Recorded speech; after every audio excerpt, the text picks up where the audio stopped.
Okay, ladies and gentlemen, for those of you who don't know me, I'm Paul Kelly from Lamazocco, UK. And about 8 months ago, we started a partnership with Falcon Coffees. We felt our brands were in line, and we do a tour around the UK with an event called Pizza and Beer. And we were really looking for strong content. And when Konrad and myself met, it was really interesting because I knew that that's what they could give us in these events, and we've been working very closely since then. So I'd like to introduce Konrad from Falcon Coffees and hand over to him. And this is a Q&A, so please put your hand up afterwards to ask any questions.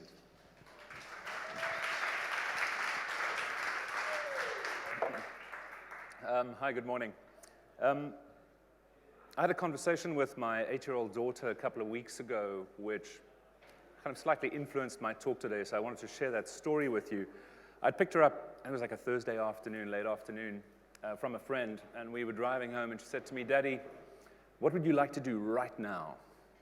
I was like, Thursday, 5 o'clock. I said, "Drink a cold beer."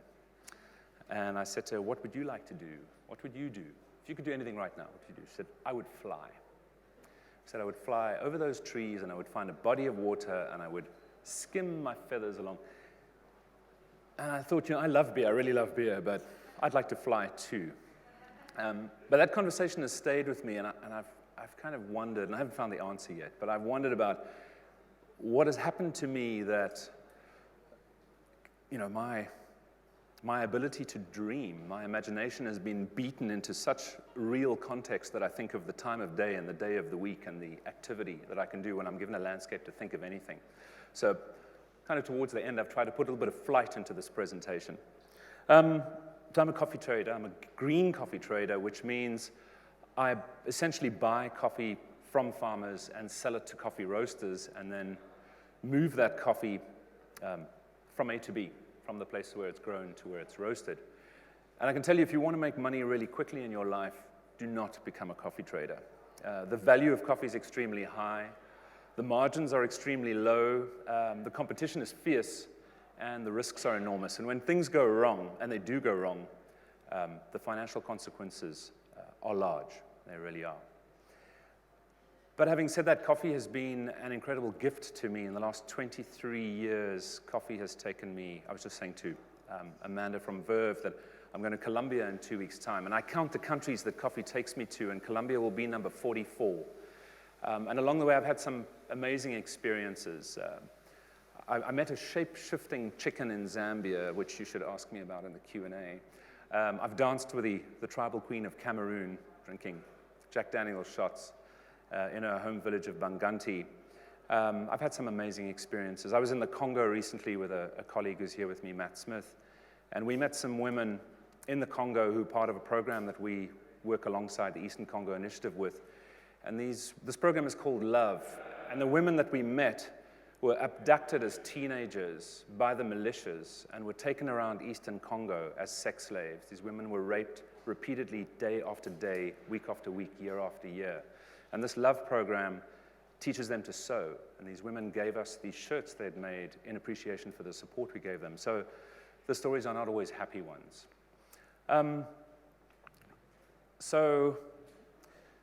I thought where I'd start today is actually tell you about some of the failures that I've experienced over the years. Not all of them, I only have a short period of time. But the ones that specifically have changed the way that I've thought about my role in coffee. I started my career in South Africa and was working in Zimbabwe, which is a small coffee producing country. And we built up a relationship with all of the farmers there where we handled pretty much 100% of Zimbabwe's coffee production for a 2% commission of the sales price that we achieved. This was a significant part of our business. What happened in the late 90s is the President, Robert Mugabe, who'd been in power since 1980, decided he didn't want to rig any elections anymore, and he held a referendum asking to be president for life.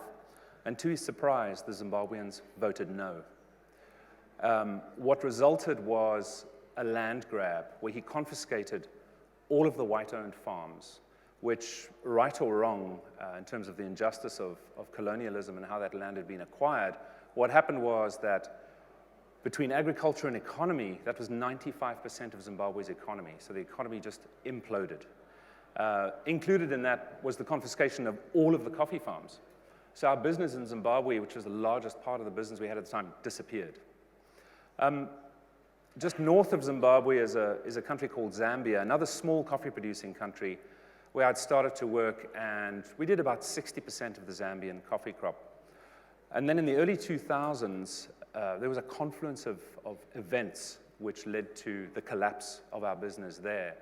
Zambia has the second largest copper deposit in the world, so it's a very copper-reliant economy. And during the early 2000s, with the collapse of 2008, there was huge demand, particularly from China, for copper. So what happened was copper prices shot up, the Zambian kwacha valued against the dollar, the new government increased wages, and at the same time the oil price rose, so the cost of agri-chemicals for farmers went through the roof, and coffee prices came down.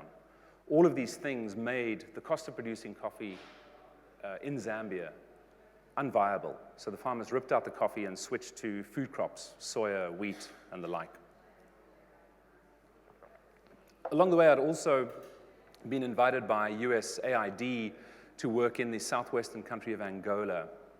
Angola used to be an enormous coffee producer, one of the largest in the world. Civil war started in 1972, and the Angolan Civil War was the longest-running proxy war of the Cold War in the world. That civil war ran for 27 years and absolutely decimated that country. The coffee survived. The climate is so ideal. The coffee trees were still there. So on the back of that work with USAID, we decided to build a coffee export operation in Angola. But Angola is an oil economy. It exports virtually nothing else, diamonds from the south and oil from the north. The cost of operating in a country that has no other industry was so incredibly expensive to operate there. The road infrastructure, all infrastructure was so decimated that what happened is we had to become so predatory in the size of the profit margins we were making. The point of that business was self-defeating because the only people we could squeeze were the farmers. So that business folded. And now you're going to say I'm a sucker for punishment. I then moved into Western Democratic Republic of Congo. So not on the eastern side, which gets a lot more news coverage, Kivu, that area, but on the western side, just above Angola. And I think we were the first foreign company to build an export operation there since the Belgians had left in the 1960s. It's indigenous to Robusta coffee, Petit Kwilu, very small Robusta. We invested heavily. I'm a landowner in the Western Congo for my sins. We brought in Brazilian machinery, hired people, began training people, and built this fully fledged export operation. And we'd received a lot of assistance from local government departments and local players in the coffee market there. And then what happened is there was a conspiracy between all of these organizations and all of these players to slowly start to squeeze us. The people who were working for us were stealing our coffee off the patios as it was getting loaded into containers. So 2 tons out of every 20-ton container was getting stolen and sold back to us. We were told we had to have a weight note to export the coffee, and each weight note would cost $750. But the Port Authority had no scale, so we were just paying $750 for a piece of paper. So we were receiving a weight note, which we would send to our buyers when we were shipping the coffee, but every container was 2 tons short. The documents were taking such a long time to move through the government departments that the coffee was arriving before we'd received the documents. So there was demurrage and all of that. The result was that we got to the minus number of 1.3 million when we shut the doors on that business. And that was 1 year after I'd started Falcon Coffees. We'd borrowed $5 million to start the company, and after year 1, we closed the Congo at minus 1.3 million. So this was professionally and personally sort of a time of crisis and reflection. I wondered about the value that I had just as a businessman and as a person in coffee generally. And then I picked up a book by an economist called Paul Collier. And he wrote a book called The Bottom Billion. It's not a very thick book. And in this book, what he suggests is that most of the world, the top 5 or 6 billion people, are either out of poverty or are rising out of poverty. But there is a bottom billion that are becoming poorer and poorer every day. And 70% of these people live in Africa. And what is happening is, as these people become poorer, is when you take away people's hope of improving their lot and you take away their dignity, the moral fabric of society begins to decay. And what happens then is you land up with rogue states. And inside these rogue states is people become open to radicalization because you can give them something distorted, but it's something to believe in, something they can hold on to, they get their dignity and their hope back, which is interesting if you look at what is happening in the world today. What he also mentioned in this book, though, he wrote about the 4 poverty traps that poor countries fall into. There's just 4. And if you apply any one of these 4, or if you look at any country that is caught in a poverty trap, you will find 1, 2, 3, or 4 of these present. These 4 poverty traps that he mentioned were bad governance, so just bad leadership.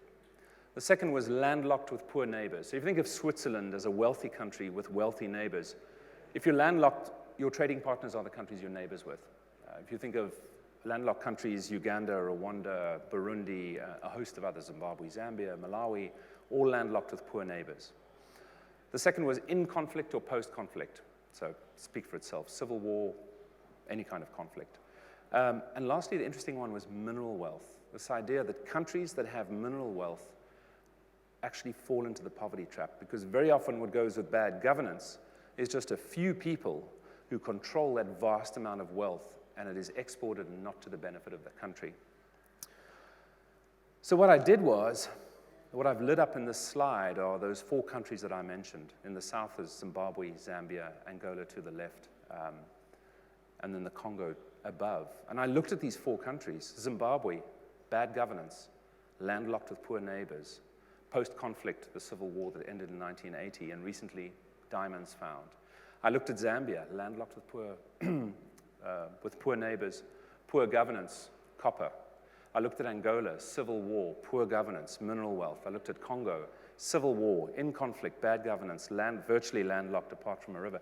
So I saw sort of the rhythm of what Paul Collier had written about in all of these places and how that had affected my business.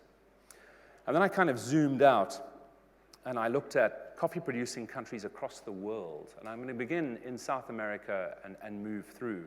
And if you start in the south, in Peru, and you think of the Shining Path gorillas and cocoa production in that country. Bolivia has had more than 200 coups, or nearly 200 coups, at a rate of about 1 a year since independence. Colombia, FARC, narco production. Civil war in Nicaragua, Honduras, Guatemala, El Salvador. Mexico, poor governance, narco trafficking. If you move over to Africa, Zimbabwe, I mentioned. Zambia, I mentioned. The war in Angola, I mentioned. Conflict in Congo. Genocide in Rwanda. The dirge and the famine of the 80s in Ethiopia. Ethnic cleansing in Kenya. Nyerere in Tanzania.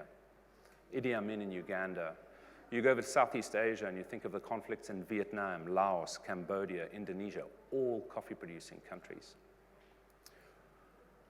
Then if you look at coffee production and who actually grows the coffee, 70% of the world's coffee is produced by an estimated 30 million smallholder farmers in 45 to 50 of the world's poorest countries.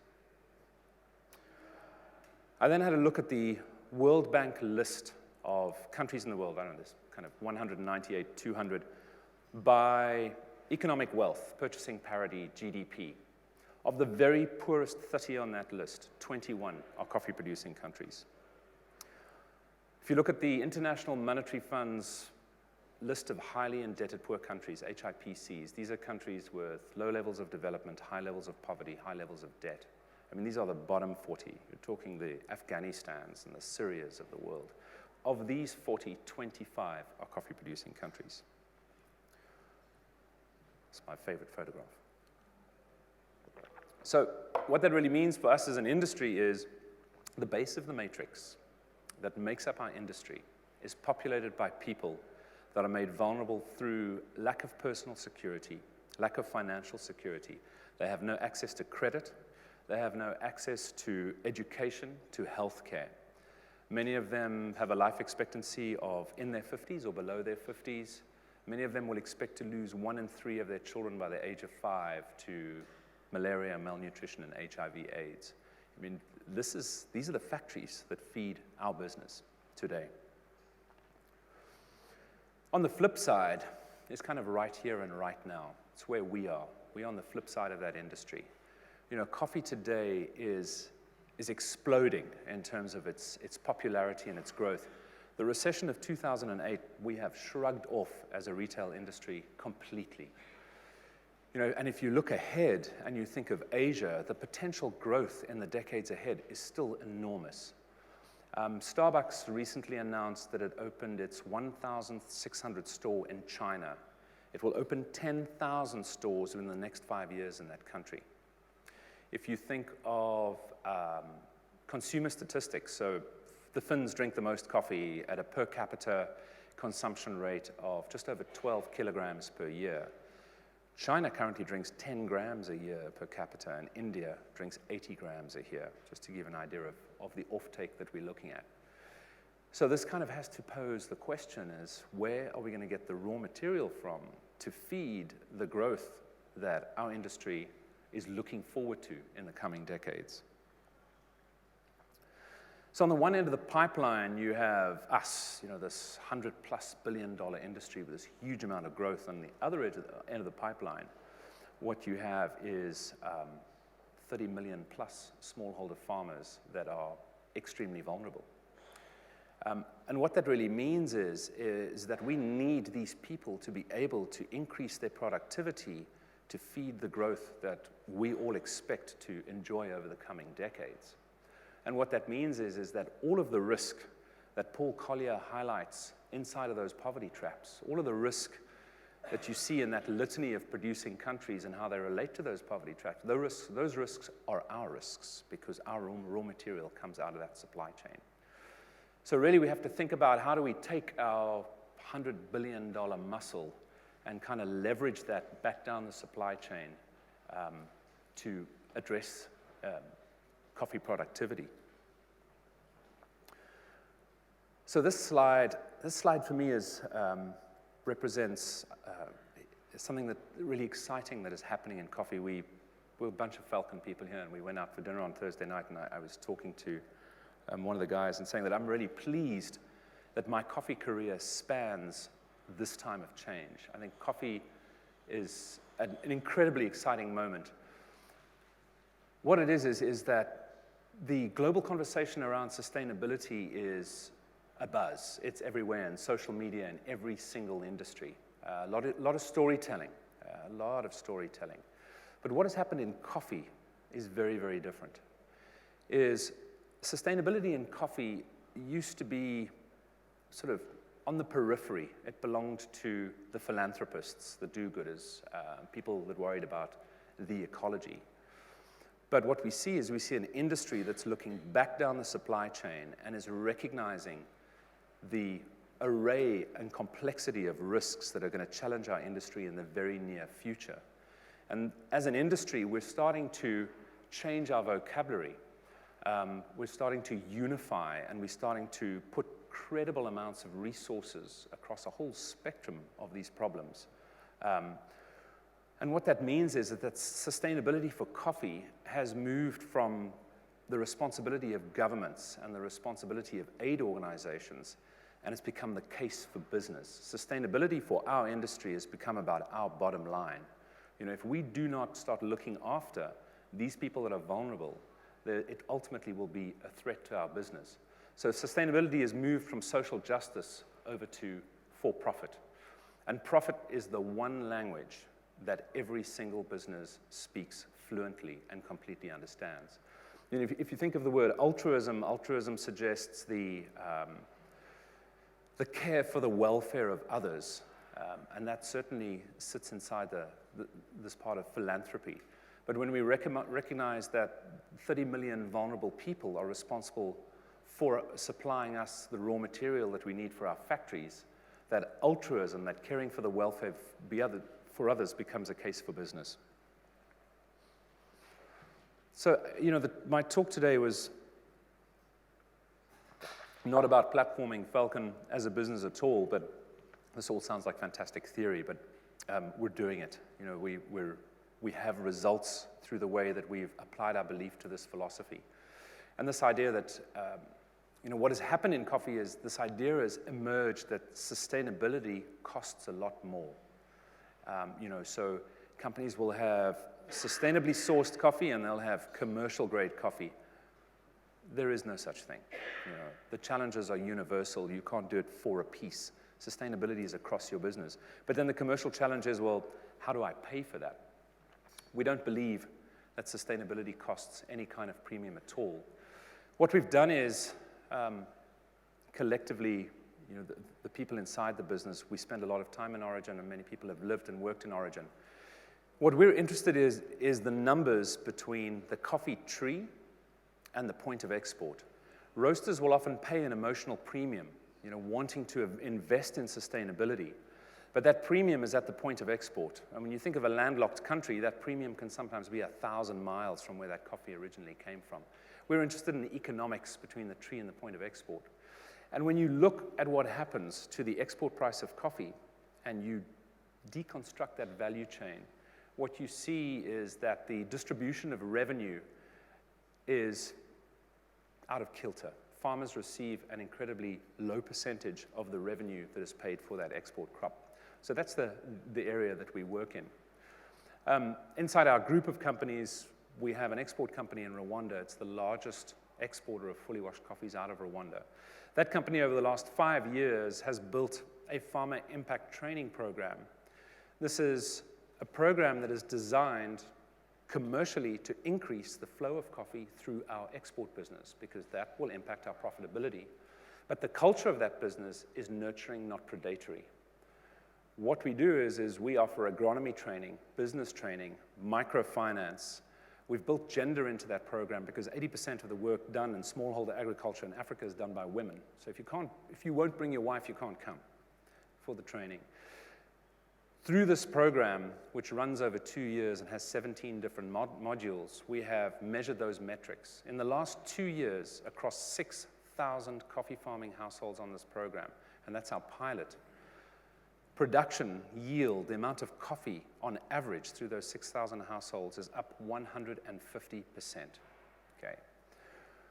We've increased the quality of the coffee through the agronomy by an average of 2 points on the SCAA scoring chart across all 6,000 households.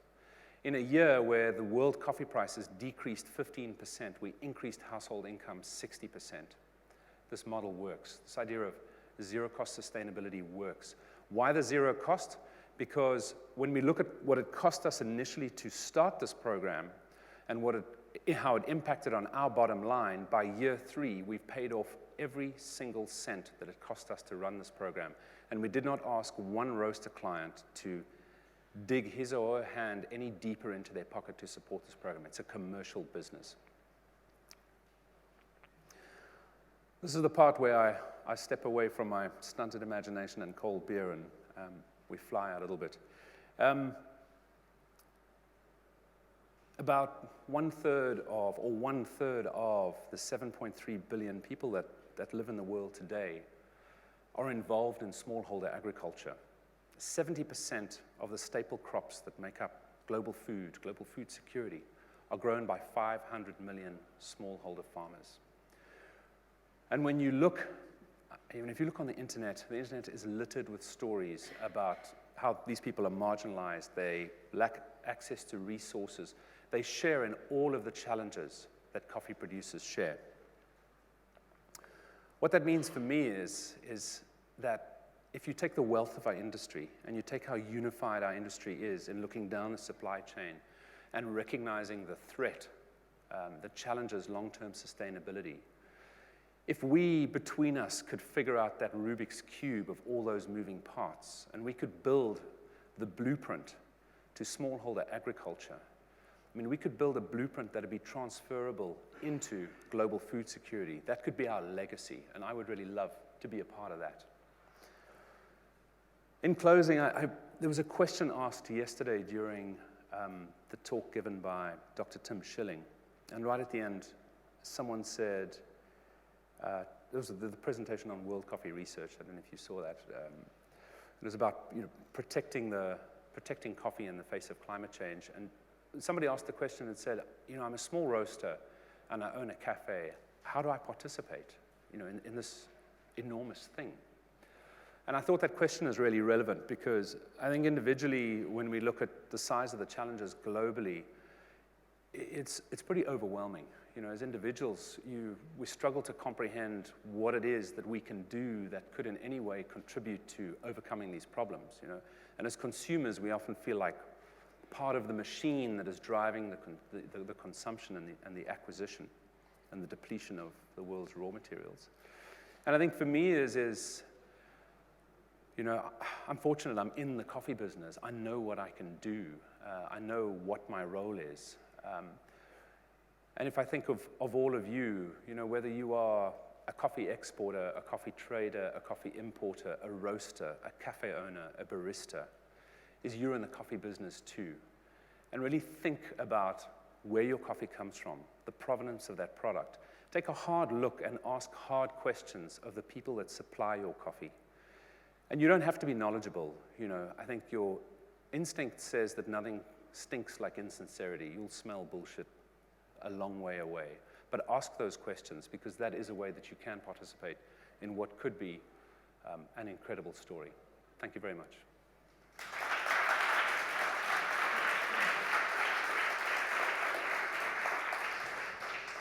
Thank you, guys. Does anyone have any questions for Konrad? Any hands going up? Any questions at all? Okay, thank you once again, Konrad.